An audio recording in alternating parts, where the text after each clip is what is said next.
All right, so we only have 4 of us, but reading the context from the bell ringer sheet, what is your rough draft explanation of what the input variable represents? Input represents the x variable, age of said female, height of females varying from age 5 to 18 years old. So when I talk about what a variable represents, what do you have to include?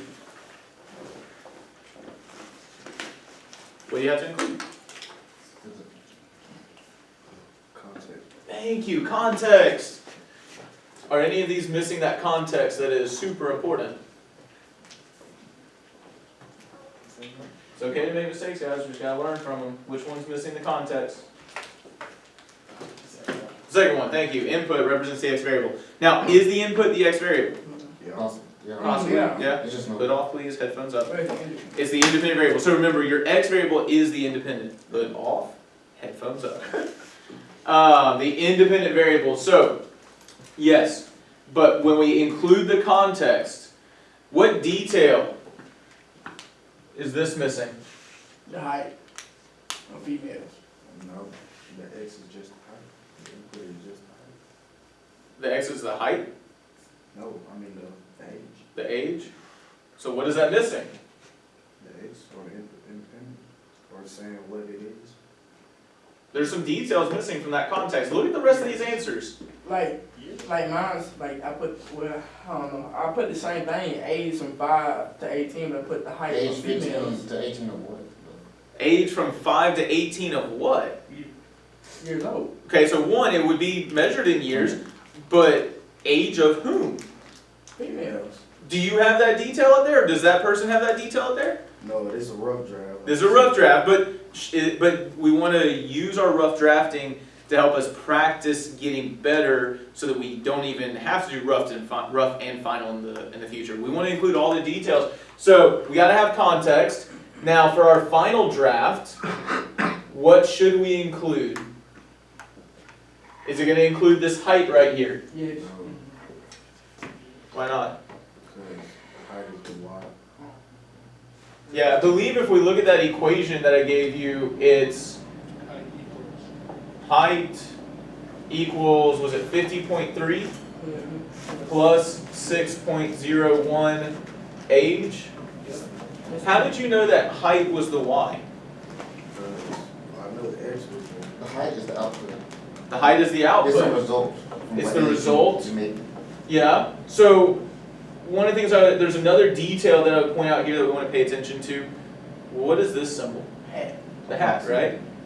Which would be the same as f of x hat, right? What does that hat mean? It is an approximation, but it's a what? A prediction, right? It is a predicted output based on the input. Does that make sense? So we want to notice that detail, and this is the equation of a what? Line. In what form? Slope, intercept. Now, is this written as mx plus b? No. That's not what. You sure? It's when B plus MH. Maybe. Or the traditional way to write statistics is a plus b times x? So, 'cause the age is the age is the x, right? That's what y'all just said, is that the age is the independent variable. And so, why do we know that that's my slope? Being multiplied, which is repeated addition, constant additive rate of change. So we want to keep that in mind. Okay, so all that to say, we want to notice, oh, by the way, guys, y'all are using the equation great. I love that you're using the equation to help you figure out independent and dependent. But also, think about the context. Is the age independent of the height, or is the height independent of the age? Yeah. That age does not care how tall you are. Does the height care how tall, or does the height care how old they are? Yeah, the height depends on how old you are. When you are younger, you are shorter, right? And then when you're older, you get taller, unless you're me, and then you stop at like 18, and it's really sad. Always hope to get bigger, never happened. Anyways, we want to notice then for the final draft, what's the independent variable? The age What else should we add in there? The age of females from years 5 to 18. Age of females between the ages 5 to 18, right? So age of females between the ages of 5 to 18. Is there anything else we need to include in that? I will say, one thing you might want to do is note what's the unit of measurement? Oh, years old. Years old. Unless it's a baby, we traditionally don't use months, but it is possible to use months to measure age. You got a pen? A pen? Yeah. I got a pencil. You do that? I like writing with a pen. Want to find one from a buddy? Come on, Caleb, bring out the resources of class. Appreciate it. Okay, so age of females between the ages of 5 to 18. Again, I want you to notice you can use the equation to identify the input variable. You can also just use the logic of what's the independent, what's dependent, right? So input, and there's our final draft. I don't think we need to add anything else to that, so let's do one more poll question. And this is where we'll wrap up today. Really? Sorry, wrap up the bell reader. Oh. Y'all know me better than that, come on. Oh man, y'all look at my hopes up. Alright, so y'all should have the next bell ringer.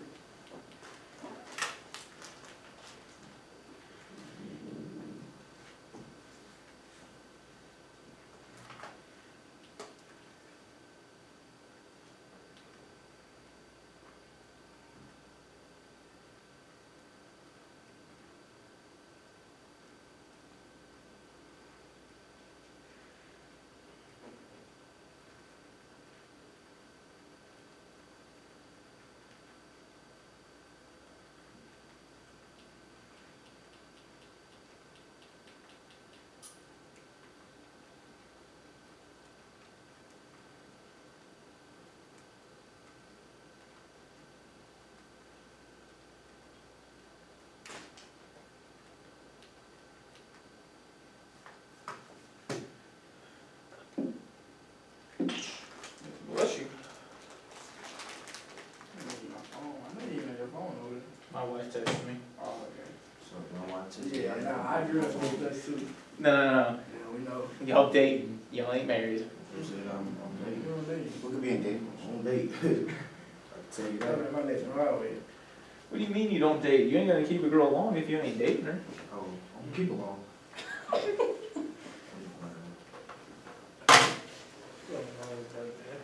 Amen. What your wife say? Get home and on the school road? Huh? What your wife say? Get home and on the school road? No. We every now and then have issues with her mom posting things on social media that she doesn't need to post, and so she wanted me to check to see what her mom had posted. Okay, she got blocked from her mom. No, so she teaches at ACA and they have terrible Wi-Fi over there, like worse than here, so she was asking me to check, because she just couldn't get on.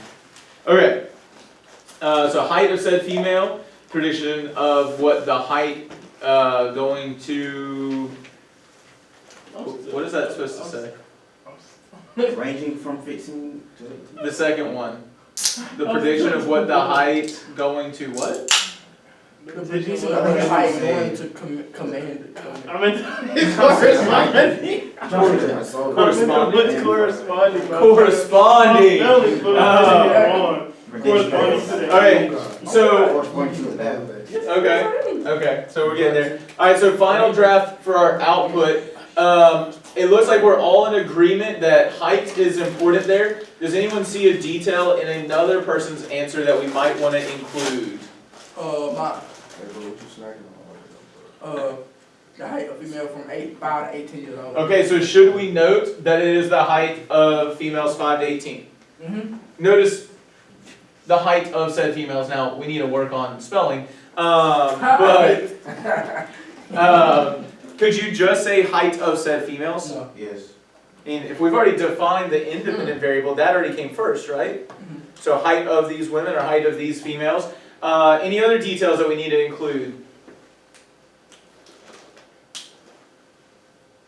I'm pretty Measured in centimeters? Do we need that detail of it being measured in Oh, it centimeters? is measured in centimeters? Oh, I ain't know that. Well, I want you to think about this. This right here, there's nothing being multiplied, so that's where we're starting, that's the y-intercept, right? If you have a young lady who is 0 years old, what are you saying that their height is? 50.3. Not But- 50.3 feet. Could you say, well, you can't be saying 50.3 feet, definitely. Even 50.3 inches, that'd be a little over 4 Yeah. feet. Has anybody seen a baby come out of the womb at 4 foot plus? Be honest. That ain't no big. That ain't no baby, right? Like that. So does it matter what the unit is? Yes. Exactly. Very much so. If you look at 50 inches, or 50 centimeters, it's about 2.5 centimeters per inch. So that'd be about 20 inches. That is more normal, I believe, for a child, a little less than 2 feet. It's Seems- something like this size? So a little less than 2 feet, so maybe there. Oh, baby ain't that big, come out the womb. So when you bundle them up, you're correct. But if you were to stretch out, which they always do, they stretch out their feet and go to the tip of the head, it can come out that big. I think I had a friend who came out 22, 24 inches. Golly. I felt so bad for his That's all mom. you know.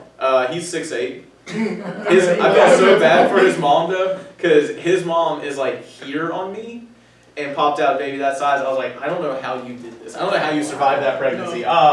Anyways, so final draft. So we could say the height of these females as measured in centimeters.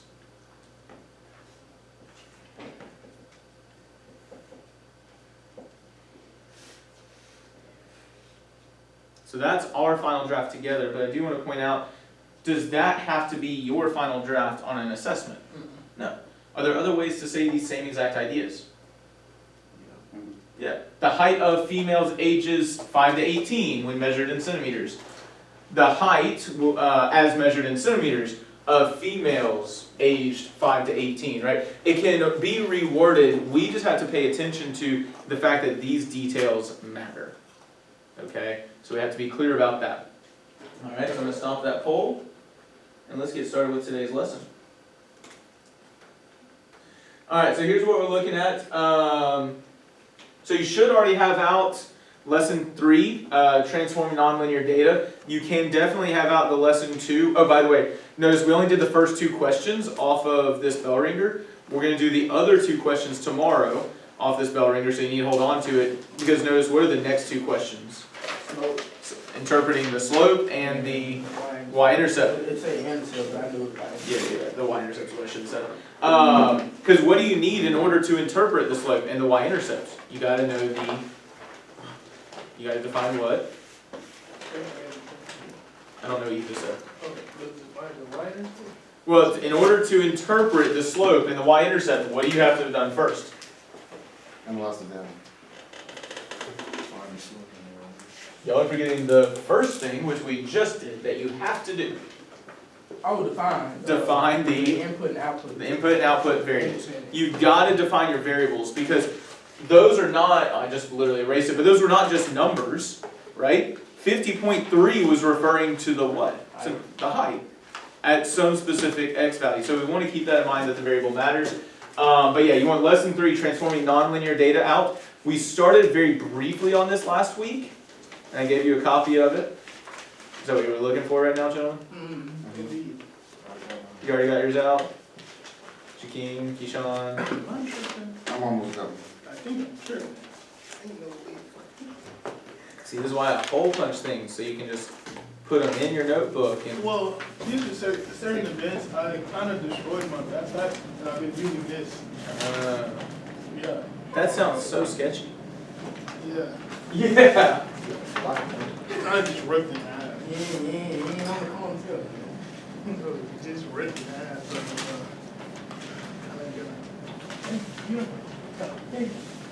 I'll find it somewhere.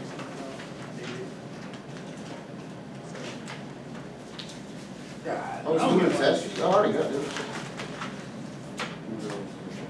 What are you looking for? Okay, Yeah, what's chill. My name's Caleb, I never mess up. Alright, did I ever send this file out to y'all? Yes, I did. Transforming nonlinear data. Go to your calculator, go to documents, or browse under documents. Go to your class, and you should see transforming nonlinear data there. You have to go to second block. Then click on second block. That's from last class. Open yours up. So hit, yeah. Now scroll down. You want the transforming nonlinear data. Well, that's the class that you just had. That was just in here. So I will say, if it asks you to save, go ahead and save that last class's. That'll be okay if you don't. But look, you're in second block. You want the transforming nonlinear data in second block. Okay, we didn't do much with it, so you probably don't have anything there, but you do at least have that file. Okay, so here's what did we? Right, Lord, not going What? That's weird. Okay. So now see, everyone else has the transforming nonlinear data. Yeah, it says that you have it. That's a bummer. Alright. Preston. Alright, you should have it now.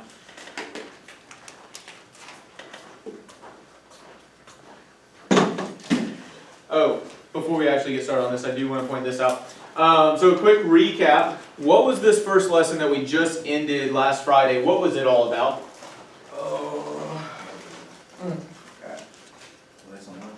Say again. Understanding data in context. So understanding data in context. So what was the whole point of that? To keep that in mind. Identify the variable in the cell, y in the cell. So defining variables based on a context, and then interpreting our slope and our y-intercept and stuff like that. You will definitely be assessed on those skills, so make sure you pay attention to that, and that's why we have the bell ringer that we do. And that was just a precursor into going into this lesson, really. And so what is this unit all about? Transforming nonlinear data and developing modeling and graphic. No. No. That's what this lesson is about. What is this unit all about? Linearizing data. Inverse Inverse functions. We're going to use the linearizing data to help us learn about inverse functions. That's the whole point. So we're going to look at our objectives and then work on this lesson 2 that is all about transforming nonlinear data to help us learn about an inverse function. Okay, so that was for third block because they're dilly-dallying and they're going to be in a world of hurt if they don't catch up. But objectives. Number 1, we want to be able to linearize a set of data by applying an operation. And so point blank period, you got to linearize data. And we're going to talk about why that's useful in a second, because you're probably like, well, Mr. Kenny, why does that matter? Well, I'll show you. And then 2, we're going to try to write an equation for the original data set by using the equation from the linearized data set. So what I want you to hear me very clearly on is this. There is nonlinear data in this world, right? In fact, most data is not actually linear. And so when it comes to nonlinear data, it can be hard to create a model for that data. What do I mean by a model? Like a line to a square. Does it have to be a line though? Like if you have nonlinear data, do you want a line to model that data? No. Does that make sense? And so that's something to be aware of. We just want a model for the data. Well, if it's not linear, it's hard because while I can, let me just show this as a little bit of background. I can draw. You can't make a line. You can do multiple ones. Well, but I don't want multiple lines. I want one model. I can draw something. Anyone know what type of function might represent this kind of data? Maybe a quadratic, exponential. Could be a quadratic, but probably an exponential curve. So I can draw an exponential curve through it, but do you know exactly what the equation, the best equation for that would be? No. No. But if there was a way to make that curved data now linear, can we easily find an equation for that line? Yeah. So this is a big part of what we're doing, and this is going to help us understand what type of functions again? Inverse functions, right? So we're learning about inverse functions through this, but we're using data, right? A lot of real world data is nonlinear, and so that's hard to work with. So we're going to use transformations to help us get to linear data. So that's the thing to be aware of here.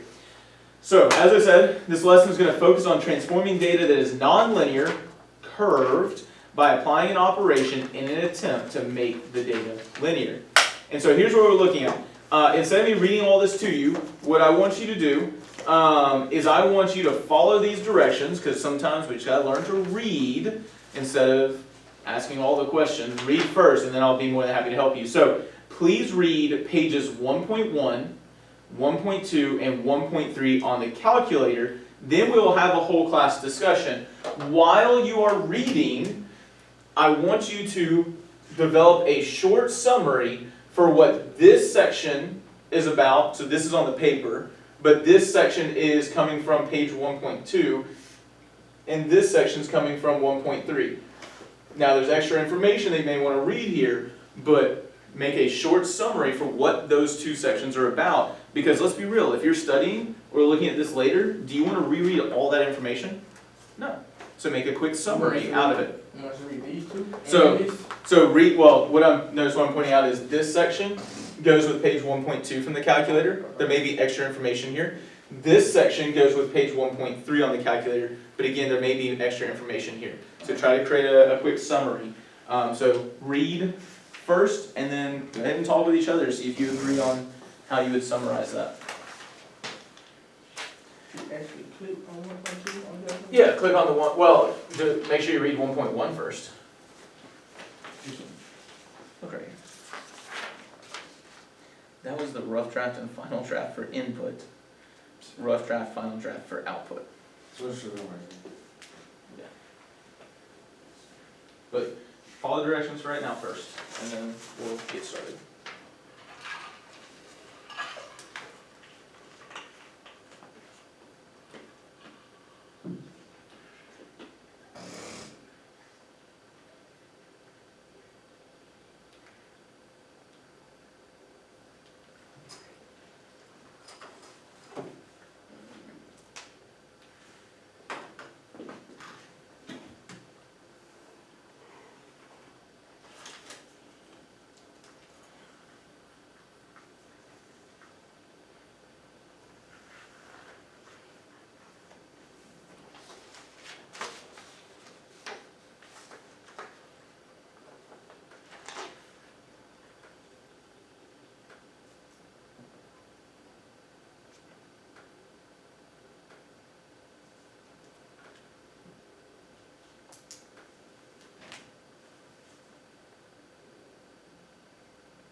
Did you follow the directions about creating a quick summary for those paragraphs?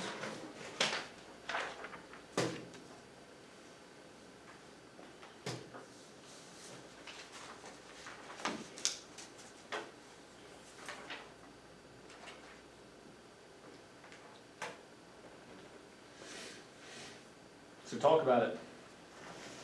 Figure out what those different sections are about. Section 1 is just.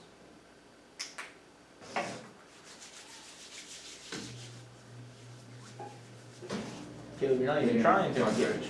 Huh? Not even trying to engage with the conversation about what it's about. Oh, I just got 1.2 and 1.3. That's what I asked y'all to look at. Basically, 1.2 to me is just showing us how we would do the inverse of a function to get what we're looking for, right? On the calculator, we're trying to transform the height, so we took the inverse of a quadratic. Since quadratic is squared, then we just take square root. Anybody want to push back on that or add any extra detail to that? Can you repeat that? Go ahead. Pretty much, like 1.2 is saying, it's showing us like when you're trying to get the C, which is the height on there, and you're trying to transform it from quadratic, you do the inverse function, which is pretty much square root, since quadratic is squared. Point two. Talks about how to estimate line for scatterplot. How to what? Estimate a line for scatterplot. Okay. We'll have a whole class discussion about it in a second. So there's some ideas for 1.2. Any other ideas we want to add on? All right, so 1.3, what's that all about? I just said 1.2. Oh, did you? Oh, how to create a scatter plot? Oh, I thought you said 1.2. I was like, why are you talking about that? Okay, so does anyone know somewhere that we could have found some really good information about what it's all about? Read. Did y'all read 1.1? Yeah, it said on there. So what's 1.1 all about? Or 1.2 all about? Transform that in spreadsheet. Cool. Because it's not just about square roots and squares, that's only one single type, right? But in general, what should we recognize? How to transform Inverse data. data. Well, does it say anything about inverse there? It's spreadsheet. Remember, we're trying to learn about inverse functions through this, but what it literally says right here on 1.1 is just how to transform data in spreadsheets with the TI-Nspire. Okay? 1.3 is all about what? Just really different transformations. Of the data as a scatter plot. So if I were you, what I would make sure that I note on here, I heard some really good ideas, but with that 1.2, right, this is just about how to transform. What are we transforming again, by the way? This is an important detail. Transforming data, right? How to transform data in what kind of page? Spreadsheet. Spreadsheets. That's what that's really all about. You can add some other things into it, but you gotta make sure that you have that information. We're transforming data in a spreadsheets page.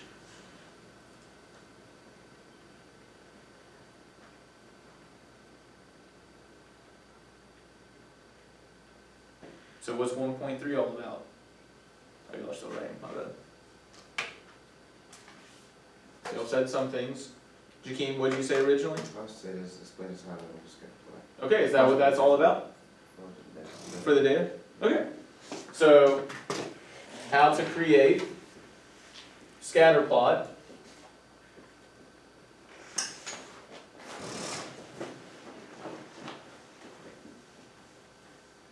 for data.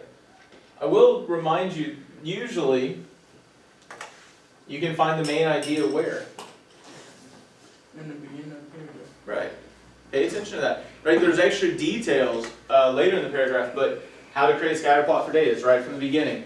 So, we've already talked about it, right? The last little short paragraph below it says, what do we not want to happen? We do not want to transform the data and the data still not be close to linear, right? And so when I look up here and I would graph it, right? I want linear because it's easy to fit a linear model to that data, right? Not as easy to write an equation for the nonlinear data. So we're going to look at this together. So page 1.2, I think you already did this on Friday. We started Yeah, barely. so barely, but we did start. So how did we go about? Go to the last box, go to C, and we need a square root VAR H. Yeah, so when we want to linearize it, right, we type equals the square root of the height, which someone's missing one of their points right there.